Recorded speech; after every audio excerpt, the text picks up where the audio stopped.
Welcome to all of you. Today we will see the second course of second semester. The course title is the Fundamentals of Agricultural Extension Education. Okay, so we will see the first in that the education.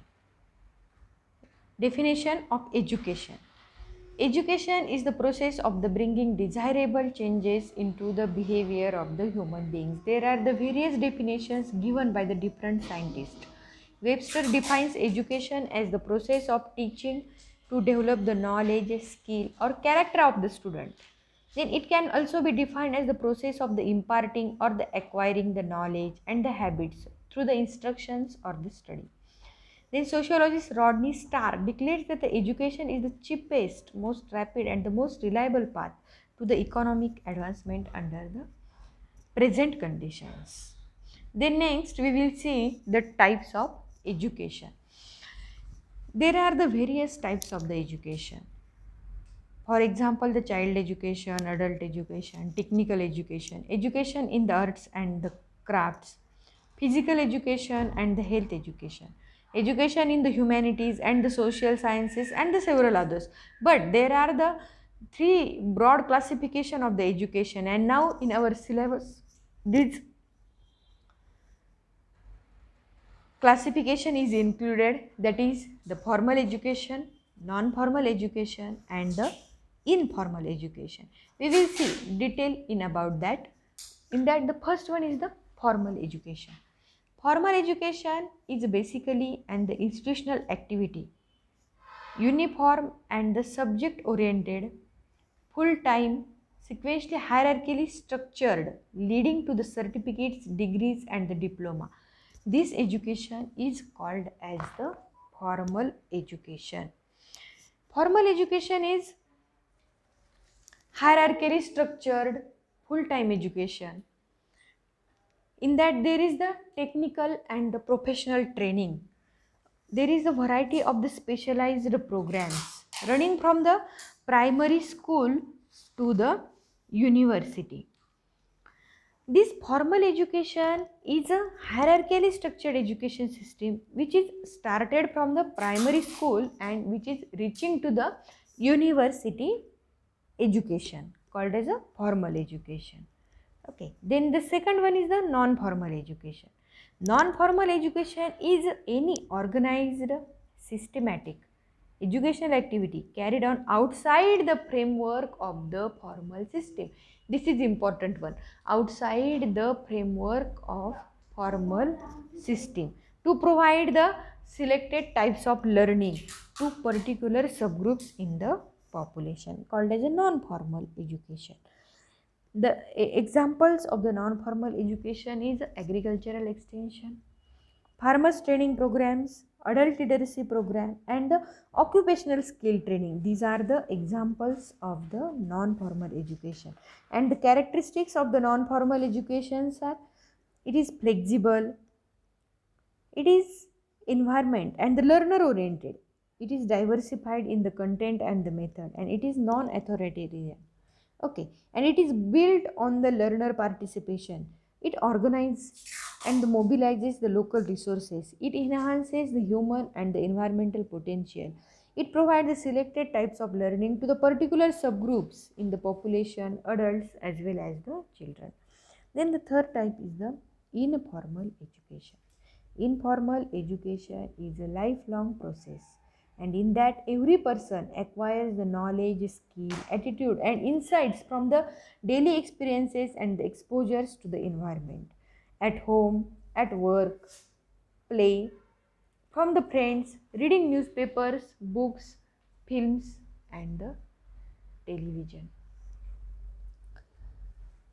Informal education, characteristics of informal education: it is least controlled, it consists of the accidental, unclear and the quantitative information, and it usually has a quantitative aspect than the qualitative one, and it refers even to the emotions, feelings, beliefs and the superstition.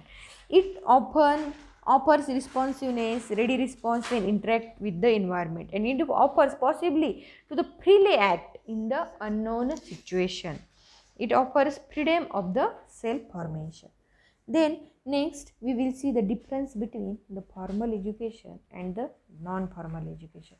Formal education is in that this is the universal, attendance is compulsory, and it is selective group. And in non-formal education there are the mainly adults is the target group, those who are interested, and the attendance is not compulsory, voluntary attendance for the non-formal education. Then the time scale, formal education is a full time and the non-formal education is the part-time education. Then the relevance, this is the separate from the life formal education, integrated with life non-formal education. Then the program, the programs of the formal educations run by the professional, and in non-formal education it is participatory. Then the curriculum, curriculum for the formal education is set. This is the subject centered and the controlled by the teachers. And in non-formal education, non-formal education is the learner centered, much oral, problem centered. It is controlled by the learners. Then the objectives of the formal educations are set by teachers and the objectives of the non-formal educations are set by the learners.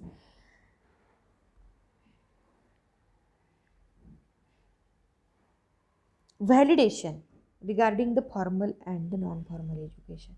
It is validated by the education profession, formal education, and in non-formal education it is a continue and it is validated by the learners.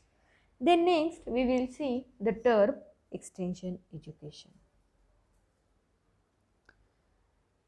First we will see the definition and the concept.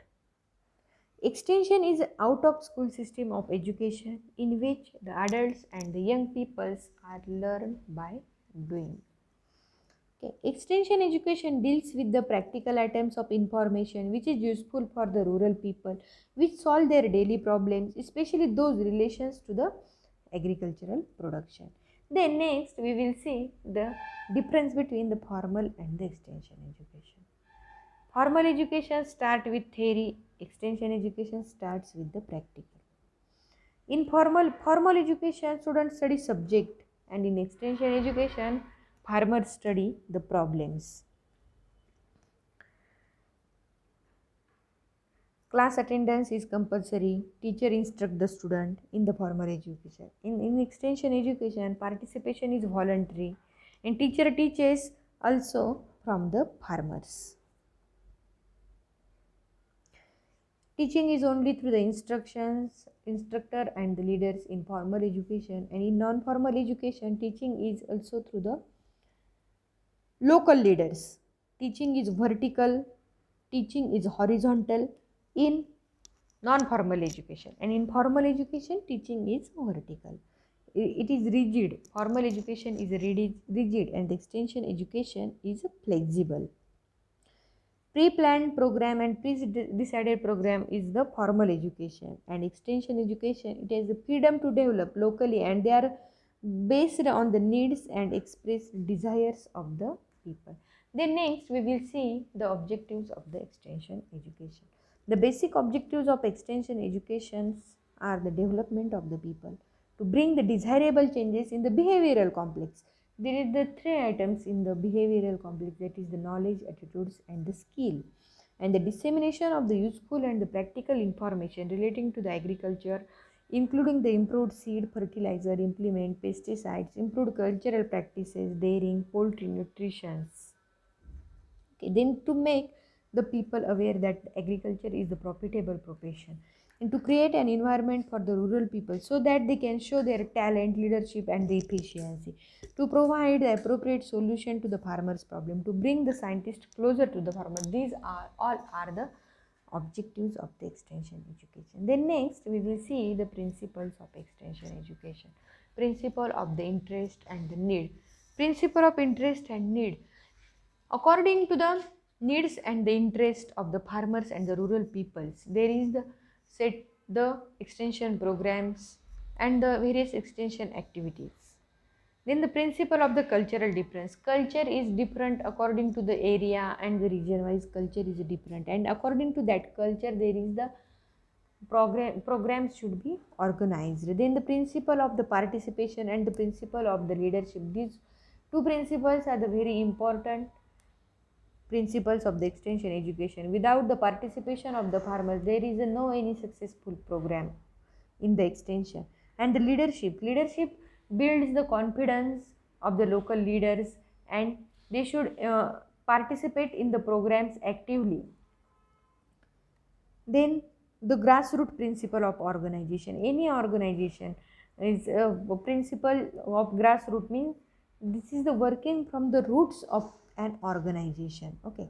Then there's principle of the satisfaction, evaluation, principle of the applied science and the democracy, principle of the trained specialists, principle of the learning by doing. This is also most important principle of the method demonstration, learning by doing. So that's why in this process, when farmers do and then they learn, this build the confidence of the farmers and the participants in the program. Then next we will see the definition of the agricultural extension, or what is agricultural extension. It is an applied behavioral science, the knowledge of which is applied to bring the farmers or the people through the various strategies and the programs of change by applying the latest scientific and the technological innovations. Agriculture extension education, its principles, methods, and the techniques are applicable not only to the agriculture but also the other sciences like the veterinary, animal husbandry, dairy, health, and the family planning. Agriculture extension is an educational program to be undertaken by the public agencies to activate the process of transferring the knowledge, science, and technology from the laboratories regarding the agricultures to the people. In that, the application of the scientific research and new knowledge to the agricultural practices through the farmers' education. There are the four paradigms of the agricultural extension. First one is the technology transfer. Technology transfer involves a top-down approach that delivers the specific recommendation to the farmers about the practices they should adopt. For example, the training and the visit system. The next one is the advisory work. Government organization or private consulting companies respond to the farmer inquiries with the technical prescription. It also takes the form of the projects managed by the donor agencies and the non-government organizations. Kisan Call Center is one of the advisory service for the farmers, and the toll-free number of the Kisan Call Center is 1800 180 1551.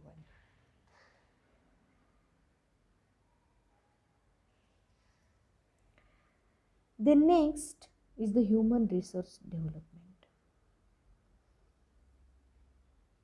It continues today with the outreach activities of the colleges around the world.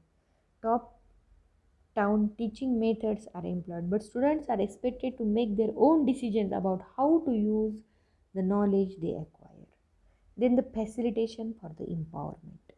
This paradigm involves the methods such as the experimental learning and the farmers to farmer exchanges. Knowledge is gained through the interactive process, and the participants are encouraged to make their own decisions. This is the educational plus the participatory method. Then thrust areas of the agricultural extension: assessment, refinement, and the demonstration of the technology or the products. Then the training of the farmers, training of extension personnel, areas of technology, single window delivery system for the technology products, diagnostic services and the information through the agricultural technology information centers, the development of the gender specific technologies, and the creating awareness of the improved agricultural technology among the farmers. These are the various thrust areas of the agricultural extension. Okay, this is all about our first lecture. Okay, thank you.